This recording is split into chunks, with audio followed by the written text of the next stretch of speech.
didn't get our rent statement for the month of August 2009, and I started calling the landlord to find out, what our total billing was, and they just ignored my phone calls and didn't call back, and I ended up having to contact corporate to get all of the information.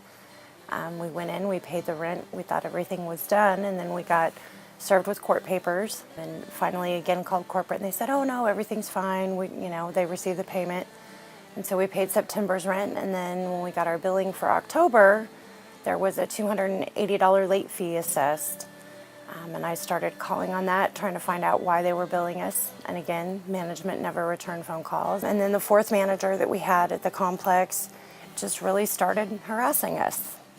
By this time, the late fees had gone from $280 to over $1,500 because every month that we paid our rent, they pulled part of the rent and paid the late fees and then assessed us more late fees because the rent wasn't paid in full. We went back into court again, and then they decided they were going to terminate our lease. And it didn't really bother us too bad because it was like, all right, we're going to get a fresh start. We're going to move out of here. We won't have to deal with this anymore. And we started applying for apartments at other complexes and found out that by them taking us to court 3 times, it had just destroyed our rental history. We had to move out, and we got served with a 3-day notice by the sheriff and had nowhere to go, so we moved into our camper. I don't know, the girls kind of thought it was a camping adventure to begin with. Didn't really seem to bother the 2 younger ones too much, but for everybody else it was really, really hard.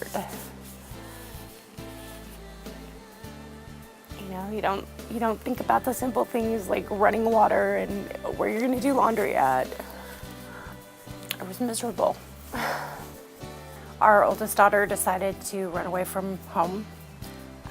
Everything with having to move and her knowing that we were gonna be in the camper for a while just really upset her, and she didn't deal with it very well. Everywhere that I went, I was just hitting brick walls, and there was nothing out there that we could do.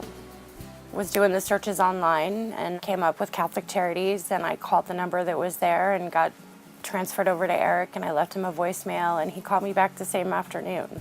We found out my daughter's SSI was going to be cut effective January 1st, and we found out about a week and a half before Christmas. So knowing that, we had to juggle finances to try to figure out how we were going to cover January's rent, and it meant not doing Christmas. And it was a choice between being able to afford presents for the girls or being able to cover our rent for January. And then he called and said that he'd found a family to adopt us for the Christmas program.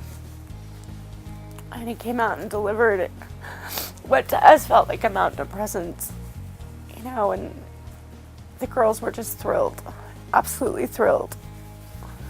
Catholic Charities helped us out with our first month of rent in our brand new house, provided beyond our wildest dreams for Christmas, and he's continuing to help because he's trying to get us assistance with getting the utilities paid. And I think the washing machine stands out, at least in my mind, the most because I was teasing Eric and I told him I had Mount St. Laundry back on our back porch, and he delivered the washing machine that same day and told my husband that it's time to move some mountains. We've done lots of volunteer work at the soup kitchen and donating things to life support, and my husband volunteered for Silver Key to go mow lawns, and we've always done that kind of volunteering and helping when we could, and it was very odd to be on the other side. To have to ask somebody for help because you can't do something yourself, it's a very scary place to be, and it's not a fun place to be. What can you say about a guardian angel? That's exactly what he was, and still is. To us, Catholic Charities was probably God's biggest blessing, because I don't know what we would have done without it. The help that we got through Eric was life-changing.